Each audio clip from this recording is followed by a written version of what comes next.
பொள்ளாச்சி பாலியல் வழக்கு மிகப்பெரிய அதிர்வலைகளை ஏற்படுத்திய வழக்கு. 9 பேரும் குற்றவாளிகள்னு சொல்லி தீர்ப்பளிக்கப்பட்டிருக்கிறது. தமிழிசை இதை எப்படி பார்க்குறீங்க? குற்றவாளிகளாக உண்மையிலேயே குற்றவாளிகளாக்கப்பட்டிருக்கிறார்கள். அந்த வகையில் இது வரவேற்கப்பட வேண்டிய தீர்ப்பு. ஆனால் உள்ளுணர்வு எனக்கு என்ன சொல்கிறது என்றால், இது 6 ஆண்டுகள் என்பது சற்று காலதாமதமான தீர்ப்பு தான் என்று நான் நினைக்கிறேன். சில பேர் சொல்லலாம் 10 வருஷம் 20 வருஷம்லாம் நடந்து கொண்டிருக்கு, இது 6 வருஷம் விரைவுபடுத்தப்பட வேண்டிய சிறப்பு நீதிமன்றங்கள். இது நான் பாண்டிச்சேரி ஆளுநராக இருக்கும்போதே இதை நான் வலியுறுத்தினேன். ஒரு பாலியல் குற்றம் நடந்தது என்றால் சிறப்பு நீதிமன்றம், இது சிறப்பு நீதிமன்றம் தான், ஆனால் சிறப்பு விரைவு நீதிமன்றமாக இருக்கணும். அப்படிதான் தெலுங்கானாவில் ஒரு வெட்டினரி டாக்டர் இதே மாதிரி ஒரு லாரி டிரைவரால் சீரழிக்கப்பட்ட போது ஒரே வாரத்தில் விரைவு நீதிமன்றம் அமைக்கப்பட்டு தீர்ப்பு வழங்கப்பட்டு, இன்னும் சொல்லப்போனால் என்கவுண்டரே நடந்தது. அது என்கவுண்டர் நடந்திருக்கணுமா இல்லையான்றது விவாதம் பின்னால். ஆனால் தண்டனை கிடைத்தது. தண்டனை யார் என்ற குற்றவாளி கண்டுபிடிக்கப்பட்டார்கள். அதே மாதிரி ஏன்னா எப்போவுமே தாமதம் ஆக ஆக சாட்சிகள் கலைக்கப்படலாம். ஆனால் இதில் ஒன்று ஆரோக்கியமான சூழ்நிலை, பெண்கள் மிக துணிச்சலாக சாட்சி கொடுத்திருக்கிறார்கள். ஒன்று. இன்னொன்று, தொழில்நுட்பம் மிகச் சரியாக பயன்படுத்தப்பட்டிருக்கிறது. இந்த குற்றவாளிகளுக்கு இருக்கின்ற துணிச்சலே என்னன்னா, பெண்கள் வரமாட்டாங்க சாட்சியா, அப்போ நாம் குற்றம் செய்யலாம். இன்னொன்று, தொழில்நுட்பத்தை வைத்து நாம் செய்கின்ற தடயங்களை அழித்து விடலாம். அதுவும் நடக்கலை இதில். அது மட்டும் இல்லாமல் சீரழிக்கப்பட்டவர்களை பற்றி இந்த சமுதாயம் கவலையே படாது அப்படின்னு இல்லாமல், சீரழிக்கப்பட்டவர்களுக்கும் மறுவாழ்விற்காக இங்கே உதவி கொடுக்கப்பட்டிருக்கிறது. என்னை பொறுத்தவரை அது உதவி மட்டும் போதாது. ஒருவேளை அவளோட கல்வி பாதிக்கப்பட்டால் அதை தொடர்வதற்கும், அவள் செய்கின்ற தொழில் பாதிக்கப்பட்டால் அதை தொடர்வதற்கும், சமூகத்தில் அவர்கள் மரியாதை பாதிக்கப்பட்டிருந்தால் அதை மீட்டெடுப்பதற்கும், மனநிலை பாதிக்கப்பட்டிருந்தால் மனநல ஆலோசனை, அந்த அளவிற்கு அவள் பாதுகாக்கப்பட வேண்டும் என்பது எனது ஆழ்மனது கருத்தாக இருக்கிறது. இப்போது அந்த 9 பேருக்குமே சாகும் வரை ஆயுள் தண்டனைன்றது கொடுக்கப்பட்டிருக்கிறது. அதிகபட்ச தண்டனைன்னு சொல்லி பேசப்பட்டாலும் இது அவர்களுக்கு உகந்த தண்டனையாக நீங்கள் பார்க்குறீங்களா? ஒரு சாட்டிஸ்ஃபைடாக இருக்கான்னு சொல்லி நான் கேட்குறேன். ஏன்னா ஒரு பெண்ணாக நீங்கள் பார்க்குறப்ப இது உங்களுக்கு சாட்டிஸ்ஃபைடாக இருக்கான்னு நான் பார்க்குறேன். இல்லை, இதில் நான் பெண்களுக்கான குற்றங்கள் நடக்கின்ற இடத்துக்கு போனாலும் அந்த குடும்பத்தை சார்ந்தவர்கள் என்ன தெரியுமா சொல்லுவாங்க? அவனை தூக்கில் போடுங்க அப்படின்ற வார்த்தை சாமானிய மக்களிடமிருந்து வரும். இப்போ ஒரு விவாதம் என்ன வருகிறது என்றால், தூக்கில் போட்டால் அவன் அன்னைக்கு செத்து போயிடுவான், அவன் தண்டனையை அனுபவிக்கிறதுல அவனுக்கு செத்து போயிட்டான், உணர்வுகளே இல்லாமல் போயிடுறான். அவன் ஆயுள் வரைக்கும் அதை அவன் அனுபவிக்கணும். நினைத்து அனுபவிக்கும் போது இன்னொருவன் நாம் இப்படி தண்டனை தப்பு செஞ்சா நாமளும் வாழ்நாள் முழுசும் தண்டனை அனுபவிக்கணும், இதுக்காக நம்ம பிறந்தோம் அப்படின்ற ஒரு எண்ணம் வரும் அப்படின்னு சட்டம் சொல்லுது. அதுவும் ஒரு விதத்தில் விவாதத்திற்கு ஏற்றுக்கொள்ளப்படலாம். ஆயுள் இருக்கும் வரை ஆயுள் தண்டனையாக இருக்கணும், இல்லைன்னா ஆயுளை முடிக்கும் தண்டனையாக இருக்க வேணும். ஒரு வகையில் இது ஆயுள் இருக்கும் வரை நீ சிறையில் தான் கிடந்து ஆக வேணும் அப்படின்ற வகையில் இது ஆறுதல். ஆனால் ஒன்று எனக்கு மனதுக்கு நெருடலாக இருக்கிறது. இதில் என்னொன்று கேட்டாங்க, வயதை வைத்து சலுகை தரணும் அப்படின்னு. வயதை வைத்து நீ மிருகமாக மாறுவாய், அந்த வயதிலேயே நீ மிருகமாக மாறுவ, ஆனால் அந்த வயதை வைத்து உனக்கு சலுகை எப்படி கொடுக்க முடியும்? அதனால் மேல்முறையீடுகள், சட்டத்தில் உள்ள இந்த ஓட்டைகளை பயன்படுத்தி இவர்கள் வெளியே வந்துவிடக்கூடாது என்பதிலும் சட்ட வல்லுநர்கள் தீவிரமாக சிந்திக்க வேண்டும் என்பது ஒரு சாமானிய பெண்ணாக எனது கருத்து. ஏன்னா எனக்கு நான் ஆளுநராக எனக்கு சட்டம் தெரியும். இதில் எப்படிப்பட்ட சூழ்நிலையிலலாம் இந்த வழக்கு போகும்னு எனக்கு தெரியும். ஆனால் ஒரு பெண்ணா இது அவர்களை தப்பிப்பதற்கு முயற்சியாக நடந்துவிடக்கூடாது என்ற ஆதங்கமும் எனக்கு இருக்கிறது. இப்போது 6 வருடங்கள் இந்த வழக்கு நடந்திருக்கு. இப்போது இருக்கிறதுக்கு பலர் மத்தியில் சொல்லப்படுது, உங்களுடைய மத்தியிலும் சொல்லப்படுது, ஒரு சாட்டிஸ்ஃபைடான ஒரு தீர்ப்புன்னு சொல்லப்படுது. இப்போ என்ன கேட்குறேன்னா, இந்த வழக்கு வருங்காலங்களில் இதே மாதிரியான செயல்கள் நடைபெற்றால் அந்த குற்றச்சம்பவங்களுக்கு ஒரு முன்மாதிரியான வழக்காக இருக்கப்படுமா?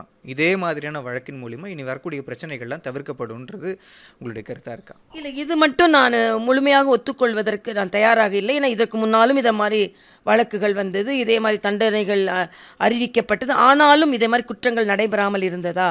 அப்படி என்றால் குற்றங்கள் நடைபெறாமல் இருப்பதற்கு 2 முயற்சிகளை மேற்கொள்ள வேண்டும் என்று நான் நினைக்கிறேன். ஒன்று குடும்ப ரீதியாக, இன்னொன்று சமுதாய ரீதியாக.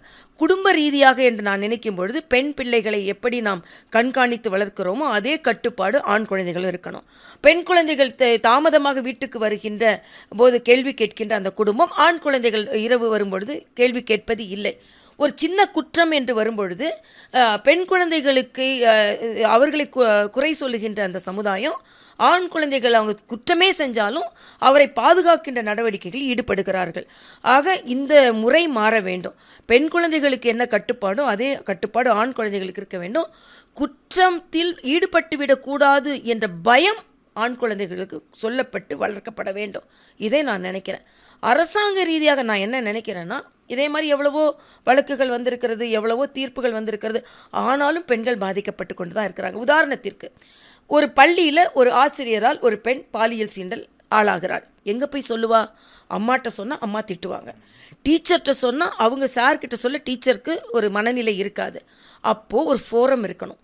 என்ன ஃபோரம்னா, இதை மாதிரி அறியாத பெண் பிள்ளைகள் கூட எனக்கு இதை மாதிரி ஒரு சீண்டல் இருக்குது ஆரம்பிக்கிறது அப்படின்னு சொன்னாலே ஆரம்ப நிலையிலேயே யாரால் சீண்டல் ஏற்படுகிறதோ அவர்களே அரசாங்கமோ சட்ட வல்லுநர்களோ போய் இதை மாதிரி ஒரு கம்ப்ளைண்ட் வர ஆரம்பிக்குது, எச்சரிக்கையாக இருந்து கொள்ளுங்கள் என்றால் பெண்ணும் பாதுகாக்கப்படுவாள், அவர்களும் குற்றம் இழைக்க மறுப்பார்கள். ஆக இதெல்லாம் இல்லாமல் நாம் முற்றவிட்டு தண்டனை கொடுக்குறோமோ, பெண்களை பாதிக்கப்பட்டு விட்டு தண்டனை கொடுக்கிறோமா என்ற ஒரு ஆதங்கம் எனக்கு இருக்கிறது.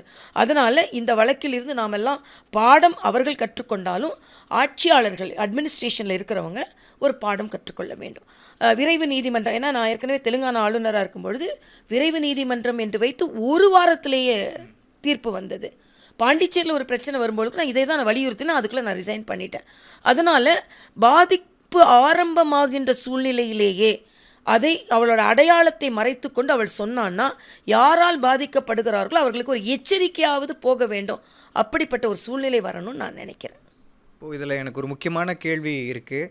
நிறைய பேருக்கு இது தெரியுமான்னு தெரியல. அந்த சைடு கொங்கு பெல்ட்டில் இருக்கக்கூடியவர்கள்னு உதாரணத்துக்கு சொல்கிறப்ப தெரியும். இந்த சம்பவம் நடந்து ஒரு சில வருடங்கள்லேயே என்ன அப்படின்னா, பொள்ளாச்சியிலேருந்து பொண்ணு எடுக்கிறதுக்கே பயப்படுறாங்கன்ற மாதிரியான ஒரு அச்சம் இருந்துச்சு அந்த பகுதியில். இது மாறணும்னு நினைக்கிறீங்களா? இதை மாறிடும்னு சொல்லி தமிழிசை எதிர்பார்க்குறீங்க? இல்லை, இதில் நான் ஒன்றை பதிவு செய்கிறேன். இப்போ ஒரு கட்சி, இன்றைக்கு ஆளும் கட்சி, இதற்கு நாங்கள் தான் இதுக்கு ஆர்ப்பாட்டம் பண்ணோம், எங்களால் தான் இது முன்னெடுத்துன்னு அவங்க சொன்னாங்க. ஆனால் அண்ணா பல்கலைக்கழகத்தில் உள்ள பிரச்சனை, அண்ணா பல்கலைக்கழகத்தில் இந்த ஆளும் கட்சியின் பின்புலத்தில் இருக்கின்ற ஒரு குற்றவாளியை பாதுகாக்கின்ற நடவடிக்கைகளில் தான் நீங்கள் ஈடுபடுறீங்க. அப்போது எதிர்கட்சியை சார்ந்தவர்கள் தொடர்பு இருந்தால் நான் கொண்டாடுவதும், என் கட்சியை சார்ந்தவர்கள் தொடர்பு இருந்தால் நான் அதை மறைப்பதுக்குமான சூழ்நிலை இருக்கக்கூடாது. அதனால் நான் இன்றைக்கி ஆளும் கட்சிக்கு முழு கிரெடிட் நான் கொடுக்க மாட்டேன். ஏன்னா இவங்களுக்கு கட்சி ரீதியாக சில எதிர்வினைகளை இதை வைத்து அவர்கள் பயன்படுத்தி கொண்டார்கள். ஆனால் ஆட்சிக்கு வந்த பின்பு சட்டங்களை இயற்றினார்கள். இப்போ சரி, ஆனால் இப்பொழுது யார் அந்த சார்னு நம்ம கேட்டுக்கொண்டிருக்க வேண்டியதான் இருக்குது, யார் அந்த கார்னு கேட்டுக்கொண்டு தான் இருக்க வேண்டியது. பள்ளிகளில் பாலியல் சீண்டல்கள் சுத்தமாக நடைபெறாமல் இல்லை. அப்போ அதுக்கு நம்ம என்ன செய்ய போகிறோம்? அப்போது ஆரம்பத்திலேயே அதை இப்போ நான் சொல்ல போனால் நாடாளுமன்ற உறுப்பினர்களுக்கு, சட்டமன்ற உறுப்பினர்களுக்கு கூட இதில் கடமை இருக்கிறது. என் பகுதியை சார்ந்த ஒரு பெண் பாதிக்கப்பட்டால் அதை நானும் சேர்ந்து போராடுவேன் அப்படின்ற ஒரு சூழ்நிலை இருக்கணும். அதே மாதிரி அமைப்பை சார்ந்தவர்கள் இது என்ஜிஓட்ட விட்டுருவோம், இது குடும்பம் பார்த்துக்கட்டும் அப்படின்னு இல்லாமல் இது சமுதாயத்தின் கடமை. ஒரு பெண் கூட, இது டிப் ஆஃப் த ஐஸ்பர்க் தான். இந்த ஒரு வழக்கில் தீர்ப்பு வந்துச்சுன்னா இதே மாதிரி குற்றங்கள் எவ்வளவோ நடந்து கொண்டு இருக்கின்றதை வெளியே தெரியாமல், அப்படி இல்லாமல் பெண் சமுதாயம் இன்னும் அதிகமாக பாதுகாக்கப்பட வேண்டும். இன்றைக்கி டைம் லைன் கொடுத்துருக்காங்க, ஆனால் ஃபோன் பண்ணால் 1 அழுத்தவும் 2 அழுத்தவும் அப்படி தான் வருது. அவசரத்துக்கு அவளால் உதவி செய்யல. நான் தெலுங்கானா ஆளுநராக இருக்கும்போது ஷீ என்று ஒன்று அமைப்பை ஏற்படுத்தினோம். அது எப்படின்னா, பெண்களுக்கு எல்லா போலீஸ் ஸ்டேஷன்லேயும் அவங்க எங்கே ஒரு அலாரம் கொடுத்தா கூட, இப்போ இந்த போலீஸ் ஸ்டேஷனில் நான் கம்ப்ளைண்ட் கொடுத்தா இது எல்லா போலீஸ் ஸ்டேஷன்லேயும் பதிவாகிவிடும், எல்லா இடங்களிலும் அது பாதுகாக்கப்படும். அது மாதிரி ஒரு விஜிலண்ட்டாக ரொம்ப போர்க்கால அடிப்படையில் பெண்கள் பாதிக்கப்பட்ட அப்புறம் வழக்கு பண்ணணும், தண்டனை, இதெல்லாம். ஆனால் பாதிக்கப்பட்டது தானே, அவளோட வாழ்க்கையை ஒரு முறை தான் அவள் வாழ போகிறா. அதனால் இன்னும் ஆரம்ப நிலையிலேயே கண்டுபிடித்து எச்சரிக்கை கொடுத்து பெண்ணினம் இன்னும் பாதுகாக்கப்பட வேண்டும் என்பது எனது கருத்து. உடனே சொல்கிறது பெண்களை தானே குற்றம் சொல்கிறீங்க, பெண்கள் உடையில அப்படின்னு இல்லை. பெண்களை பாதுகாப்பதற்கு இந்த சமூகம் முழுவதுமாக ஈடுபட வேண்டும் என்பது எனது கருத்து. பாஜகவினுடைய மூத்த தலைவராக இருந்த தமிழிசை வேற, தெலுங்கானா மற்றும் புதுச்சேரியுடைய துணைநிலை ஆளுநராக இருந்த தமிழிசை வேற, மருத்துவர் தமிழிசையாக இருந்து பாதிக்கப்பட்ட பெண்கள் இதுக்கப்புறம் அதிலிருந்து மீண்டு தங்களுடைய வாழ்க்கையை ஒரு ஃபோக்கஸ்டாக கொண்டு போகிறதுக்கு என்ன ஒரு அட்வைஸ் வைப்பீங்க? ஒன்று உடல் நலம், இன்னொன்று மனநலம். உடல் நலத்தில் அவர்கள் எவ்வளவோ பாதிக்கப்பட்டு இருப்பார்கள். ஏன்னா இந்த பெண்களை வந்து ஒரு பாலியல் சீண்டல் என்பது அவர்களை வந்து உடல் ரீதியாக அது இளம் பெண்களை பாதிப்பது. அதனால் அவங்க அன்னைக்கு அந்த இதை மறந்துடணும். இன்னும் மறுவாழ்க்கை இருக்கிறது என்பதை அவர்கள் சிந்திக்க வேண்டும். அவர்களுக்கு வாழ்க்கை கொடுப்பவர்கள் கூட உடல் ரீதியாகவும் மன ரீதியாகவும் அவங்களுக்கு ஏற்பட்ட ஒரு பாதிப்புகளை அறியாத குழந்தைகளுக்கு ஏற்பட்ட ஒரு பாதிப்பாக ஏற்படுத்தி இந்த சமுதாயம் பாதிக்கணும். பெண்கள் மன ரீதியாக துணிச்சலாக இது நமக்கு இது மாதிரி நடக்கலை, இது எந்த விதத்திலும் எனது முன்னேற்றத்தை பாதித்து விடக்கூடாது, என் குடும்பத்தின் மகிழ்ச்சி நிச்சயமாக பாதித்து விடக்கூடாது, எனது வருங்கால வாழ்க்கையை நான் பாதித்து விடக்கூடாது, அது மட்டுமில்லை இன்னொரு பெண்ணுக்கு இதே மாதிரி பாதிப்பு வரக்கூடாத அளவிற்கு எனது வாழ்க்கை இருக்க வேண்டும் என்பதையும் அவங்க முடிவு செய்து துணிச்சல் ஒன்று தான் இதில் வந்து ஒரு ஆயுதமாக இருக்க முடியும்.